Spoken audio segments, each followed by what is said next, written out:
ഈശോമിശിഹായില് ഏറ്റവും സ്നേഹം നിറഞ്ഞ മാതാപിതാക്കന്മാരെ, പ്രിയ സഹോദരി സഹോദരന്മാരെ, തിരുസഭയില് ആരാധനക്രമവത്സരം തനഹാകാലം 4-ാം ഞായറാഴ്ച നമ്മൾ ഇന്ന് ഏറ്റവും പരിശുദ്ധമായിട്ട് ആഘോഷിക്കുകയാണ്. വിശുദ്ധ അൽഫോൻസാമയുടെ പുണ്യ ഖബറിടത്തിന് മുൻപിലിരുന്ന് മിശിഹായുടെ ബലിപീഠത്തിൽ നമ്മുടെ പ്രാർത്ഥനകളും നിയോഗങ്ങളും സമർപ്പിച്ച് ആ വിരുന്നിൽ പങ്കെടുക്കുമ്പോൾ ഇന്നത്തെ സുവിശേഷ വായനകളിലൂടെയും വേദഗ്രന്ഥങ്ങളിലൂടെയും മിശിഹ നമ്മളെ ഓർമ്മിപ്പിക്കുക ദൈവിക മഹത്വം നിറഞ്ഞു നിൽക്കുന്ന ദൈവിക പദ്ധതികളെക്കുറിച്ചും മിശിഹ നൽകുന്ന രക്ഷ വിദൂരത്തല്ല, അത് ഏറ്റവും സമീപത്താണ് എന്നും ആ രക്ഷ നൽകുന്നവൻ മിശിഹായാണെന്നുമുള്ള ദൈവികമായ വെളിപ്പെടുത്തലുകളാണ്. സംഖ്യയുടെ പുസ്തകത്തിൽ നമ്മൾ വായിച്ചു കേട്ടു, ദൈവിക മഹത്വം മോശയ്ക്ക് വെളിപ്പെടുത്തി കൊടുക്കുന്ന ദൈവം. മേഘത്തിൽ നിന്ന് കർത്താവ് മോശയുടെ മേൽ ഇറങ്ങി വന്ന് സംസാരിക്കുന്നതും ആ ദൈവിക ചൈതന്യത്തിൻ്റെ പങ്ക് മോശയ്ക്ക് ഒപ്പമുള്ളവർക്ക് പകർന്നു കൊടുക്കുന്നതും, തുടർന്ന് യെശയ്യാ പ്രവാചകന്റെ പുസ്തകത്തിൽ ദൈവികമായ രക്ഷയുടെ വാഗ്ദാനം അത് വിദൂരത്തല്ലെന്നും അത് ഏറ്റവും ആസന്ന സമയത്താണ് എന്നും അതൊരിക്കലും വൈകുകയില്ല എന്നുമുള്ള ദൈവത്തിൻ്റെ ഓർമ്മപ്പെടുത്തലും. ഹെബ്രായ ലേഖനത്തിൽ ആ രക്ഷയ്ക്ക് കാരണമാകുന്നത് നിത്യപുരോഹിതനായ മിശിഹായിലൂടെയാണെന്നും അവൻ എന്നേക്കും നിത്യപുരോഹിതനാണെന്നും അവനിലൂടെ ദൈവത്തെ സമീപിക്കുന്നവർക്ക് ദൈവത്തിൻ്റെ രക്ഷ ലഭിക്കുമെന്നുമുള്ള പൗലോസ്ലീഹായുടെ ഓർമ്മപ്പെടുത്തലുമാണ്. തുടർന്ന് ഇതിൻ്റെ എല്ലാം പൂർത്തീകരണമെന്ന രീതിയിൽ പുതിയ നിയമ ജനതയ്ക്ക് മിശിഹ നൽകുന്ന രക്ഷയുടെ അടയാളം അതെപ്രകാരമാണ് എന്നും രക്ഷ നൽകുന്നവൻ മിശിഹായാണെന്നുമുള്ള ഓർമ്മപ്പെടുത്തലാണ് കാനായിലെ വിവാഹ വിരുന്നിലൂടെ ദൈവം നമുക്ക് പകർന്നു നൽകുക. വിവാഹ വിരുന്നിൽ വെള്ളം വീഞ്ഞാക്കി മാറ്റുന്ന മിശിഹായുടെ ചിത്രമുണ്ട്. വെള്ളം വീഞ്ഞാക്കി മാറ്റുക എന്ന് പറയുന്നത് മനുഷ്യത്വത്തെ ഒന്നുകൂടി നവീകരിച്ചെടുക്കുക, പുതുചൈതന്യമുള്ളതാക്കി തീർക്കുക എന്നുള്ളതാ. ദൈവികമായ ഭാവത്തിലേക്ക് മനുഷ്യരെ ഉയർത്തുന്നവനാണ് മിശിഹായാണെന്നുള്ള ഓർമ്മപ്പെടുത്തലാണ് വെള്ളം വീഞ്ഞാക്കി മാറ്റുന്ന മിശിഹ നമുക്ക് നൽകുന്ന ഓർമ്മപ്പെടുത്തൽ. നമുക്കറിയാം, പൗരോഹിത്യ ദൈവിക അധികാരത്തിൻ്റെ സൗഖ്യമോ പിശാചുബാധിതനെ സുഖപ്പെടുത്തിക്കൊണ്ടുള്ള വലിയ അത്ഭുതങ്ങളോ ഒന്നുമല്ല മിശിഹ ആദ്യം ആരംഭിക്കുക. അവൻ ആദ്യം തുടങ്ങി വെക്കുക ഒരു വിവാഹ വിരുന്നില് വീഞ്ഞ് പകർന്നുകൊണ്ടാണ്. ഏതൊരു യഹൂദവരനും ചെയ്യേണ്ട സ്വാഭാവികമായ ഒരു കർമ്മമാണ് വിവാഹ വിരുന്നില് വീഞ്ഞ് എല്ലാവർക്കും എത്തിച്ചു കൊടുക്കുക, സംലഭ്യമാക്കി കൊടുക്കുക. ആ വിവാഹ വീട്ടിലും ഉണ്ടായിരുന്നൊരു കുറവ് സുവിശേഷം ഓർമ്മപ്പെടുക, അവർക്ക് വീഞ്ഞില്ലായിരുന്നു എന്നുള്ളതാ. ആനന്ദത്തിൻ്റെയും സമൃദ്ധിയുടെയും സന്തോഷത്തിൻ്റെയും സൗഹൃദത്തിൻ്റെയും വലിയൊരു അടയാളമാണ് വീഞ്ഞ്. യഹൂദ ആചാരക്രമപ്രകാരം വീഞ്ഞില്ല എന്ന് പറയുക വലിയൊരു കുറവാണ്. അപമാനത്തിൻ്റെ, ശിക്ഷയുടെ, അല്ലെങ്കിൽ ഒരു എന്തോ വലിയൊരു കുറവ് നമുക്ക് ചൂണ്ടിക്കാണിക്കുന്നതാണ് വീഞ്ഞിൻ്റെ അഭാവം. അവർക്ക് വീഞ്ഞില്ല എന്ന് പറയുന്നത് ഏറ്റവും ശ്രദ്ധിക്കേണ്ടത് നമ്മുടെ ജീവിതത്തിലേക്കും കൂടിയാണ്.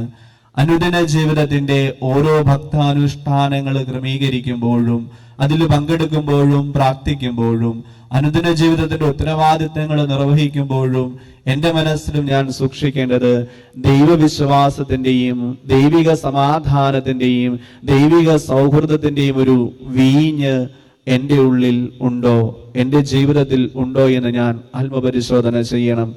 അത് ദാമ്പത്യ ജീവിതത്തിലാകട്ടെ, പൗരോഹിത്യ ജീവിതത്തിലാവട്ടെ, സമർപ്പിത ജീവിതത്തിലാകട്ടെ, ദൈവിക കൃപയുടെ വീഞ്ഞ് എപ്പോഴും സൂക്ഷിച്ചു വയ്ക്കുവാൻ നമുക്ക് കഴിയണം. അതിലേറ്റവും സുന്ദരമായൊരു കാര്യം, വീഞ്ഞില്ല എന്നുള്ളൊരു കുറവുമായിട്ട് ഈശോയുടെ പക്കലോ പരിശുദ്ധ അമ്മയുടെ പക്കലോ ആരും സമീപിക്കുന്നില്ല. അവിടെയുള്ള ഉത്തരവാദിത്തപ്പെട്ടവരാരും ഇവിടെ വീഞ്ഞു തീർന്നു പോയി എന്ന് പറഞ്ഞ് ആരെയും അറിയിക്കുന്നില്ല. പക്ഷേ അത് തിരിച്ചറിഞ്ഞുകൊണ്ട് പരിശുദ്ധ അമ്മ അവിടെ ഒരു ഇടപെടൽ നടത്തുന്നുണ്ട്.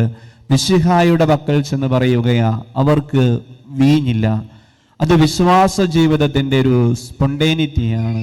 വളരെ വളരെ സാധാരണമായിട്ട് സ്വാഭാവികമായിട്ട് ഒരു കുറവിനെ എത്ര മനോഹരമായിട്ടാണ് പരിശുദ്ധ അമ്മ ദൈവിക കൃപയ്ക്ക് കാരണമാക്കി തീർക്കുക. പ്രിയമുള്ളവരെ, അനുദിന ജീവിതത്തിൽ നമ്മൾ കണ്ടുമുട്ടുന്ന ഒട്ടനവധി ആൾക്കാരുണ്ട്. നമ്മൾ കയറി ചെല്ലുന്ന ഒരുപാട് ഭവനങ്ങളുണ്ട്. നമ്മൾ കണ്ടുമുട്ടി നടന്നു പോകുന്ന ഒരുപാട് മുഖങ്ങളുണ്ട്. ഇവരുടെയൊക്കെ ജീവിതത്തിൻ്റെ കുറവിനെ തിരിച്ചറിയുവാനും ആ കുറവിൽ ദൈവികമായിട്ട് ഒരു ഇടപെടൽ നടത്തുവാനും നമുക്ക് കഴിയുന്നുണ്ടെങ്കിൽ അതാണ് യഥാർത്ഥ വിശ്വാസത്തിൻ്റെ, യഥാർത്ഥ ആത്മീയതയുടെ ഒരു ദൈവികമായ പ്രകടനം. ഒരുപക്ഷെ നമ്മൾ പറയാറുണ്ട്, അവരെന്നോട് പറഞ്ഞിട്ടില്ലല്ലോ, അവൻ എന്നോട് ചോദിക്കട്ടെ, ഞാൻ അപ്പോൾ അത് ചെയ്തു കൊടുക്കാം. അവരെൻ്റെ പക്കൽ ഒരു കാര്യവും പറഞ്ഞു വന്നില്ലല്ലോ, എന്നെ അത് അറിയിച്ചില്ലല്ലോ, അവരത് അറിയിച്ചിരുന്നെങ്കിൽ ഞാനത് ചെയ്തു കൊടുക്കാമായിരുന്നു. അവൾ എന്നോട് ആ കാര്യം പറഞ്ഞില്ലല്ലോ, അല്ല ഞാനത് നേരത്തെ ശ്രദ്ധിച്ചിരുന്നതായിരുന്നു.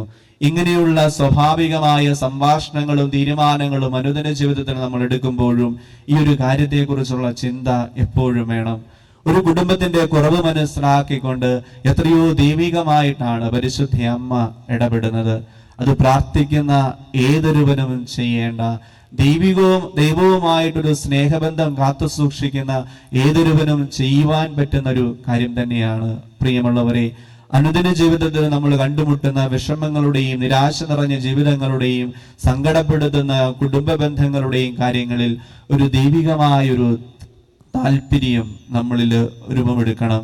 ആ ദൈവികമായ താല്പര്യത്തിനനുസരിച്ച് അത് ദൈവികമായ പ്രവൃത്തിക്ക് കാരണമാക്കി തീർക്കുവാനും നമുക്ക് കഴിയുമ്പോഴാണ് ആ വിശ്വാസ ജീവിതത്തിന്റെ മാധുര്യമുള്ള വീഞ്ഞ് നമുക്ക് കാത്തു സൂക്ഷിക്കുവാനായിട്ട് കഴിയുക.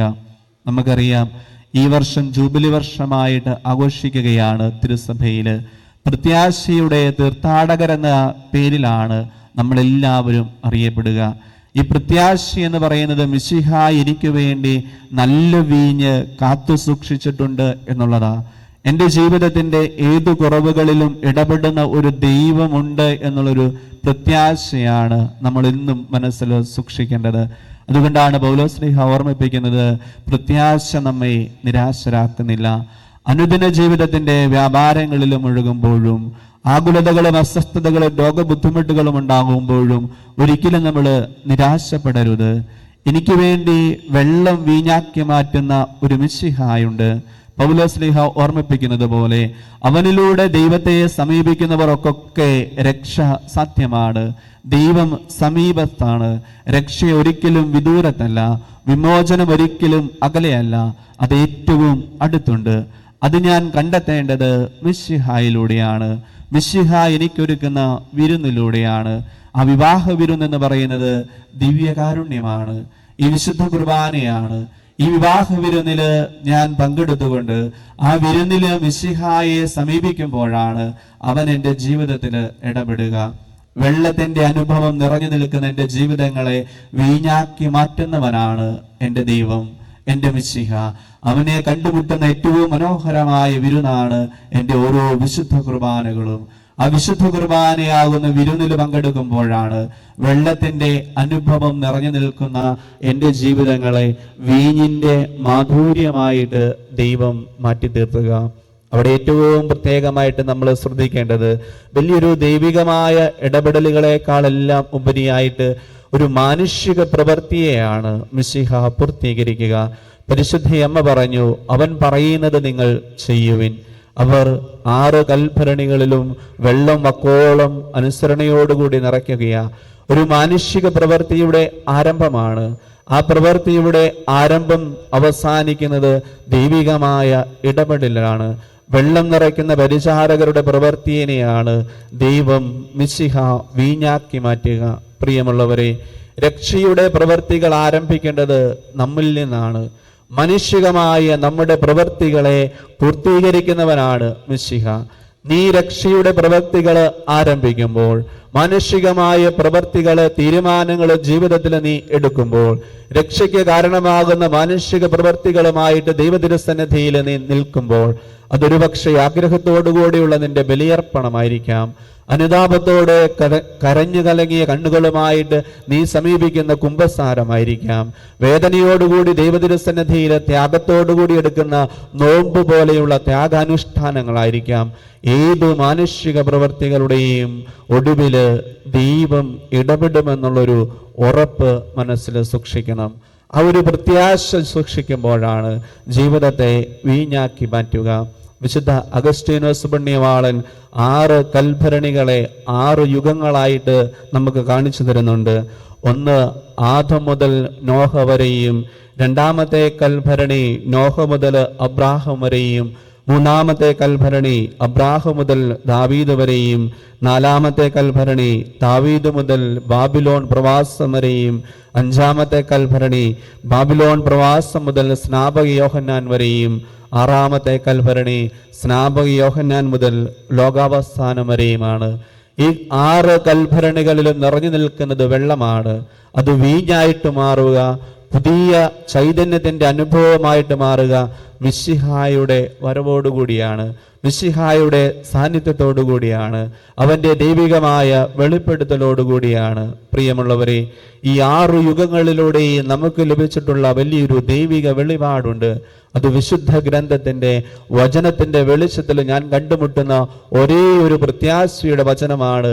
രക്ഷ ഒരിക്കലും വിദൂരത്തല്ല, അത് സമീപത്താണ്. അത് മിശിഹായിലൂടെ ദൈവത്തെ സമീപിക്കുന്നവർക്ക് എപ്പോഴും സംലഭ്യമാണ്.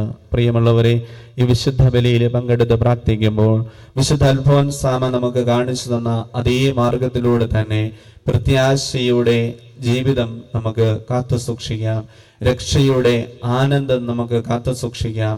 അതെനിക്ക് ലഭ്യമാകുന്നത് മിശിഹ ഒരുക്കുന്ന ഈ വിരുന്നിലൂടെയാണ്, വിശുദ്ധ കുർബാനയിലൂടെയാണ്. വെള്ളത്തിന്റെ അനുഭവം നിറഞ്ഞു നിൽക്കുന്ന എൻ്റെ ജീവിതത്തെ വീഞ്ഞിന്റെ മാധുര്യം കൊണ്ട് നിറയ്ക്കുന്ന മിശിഹായെ നമുക്ക് മനസ്സിൽ സൂക്ഷിക്കാം.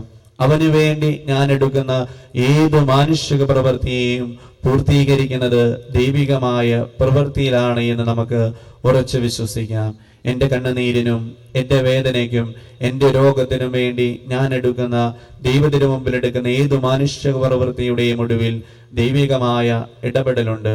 രക്ഷയുടെ വീഞ്ഞ് പകർന്നു നൽകുന്ന ആനന്ദത്തിന്റെ, ദൈവിക സമാധാനത്തിന്റെ, സന്തോഷത്തിന്റെ മാധുര്യമുള്ള വീഞ്ഞ് പകർന്നു നൽകുന്ന മിശിഹായിൽ നമുക്ക് പ്രത്യാശ അർപ്പിക്കാം. നമ്മുടെ എല്ലാ പ്രാർത്ഥനാ നിയോഗങ്ങളെയും ദൈവതിരുസന്നിധിയിൽ സമർപ്പിക്കാം. നമ്മുടെ രാഷ്ട്രത്തെ പ്രത്യേകമായിട്ട് ദൈവതിരുസന്നിധിയിൽ സമർപ്പിച്ച് പ്രാർത്ഥിക്കാം.